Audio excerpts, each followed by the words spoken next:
دو کہ میرا پروردگار اپنے بندوں میں سے جس کے لیے چاہتا ہے روزی فراخ کر دیتا ہے اور جس کے لیے چاہتا ہے تنگ کر دیتا ہے،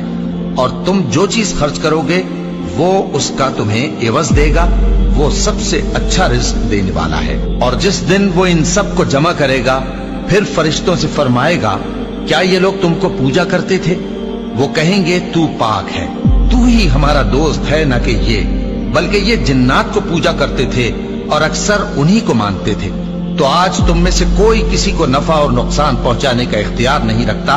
اور ہم ظالموں سے کہیں گے کہ اب دوزخ کے عذاب کا جس کو تم جھوٹ سمجھتے تھے مزہ چکھو۔ اور جب ان کو ہماری روشن آیتیں پڑھ کر سنائی جاتی ہیں تو کہتی ہیں یہ ایک ایسا شخص ہے جو چاہتا ہے کہ جن چیزوں کی تمہارے باپ دادا پرستش کیا کرتے تھے ان سے تم کو روک دے، اور یہ بھی کہتے ہیں کہ یہ قرآن محض جھوٹ ہے جو اپنی طرف سے بنا لیا گیا ہے، اور کافروں کے پاس جب حق آیا تو اس کے بارے میں کہنے لگے کہ یہ تو کھلا جادو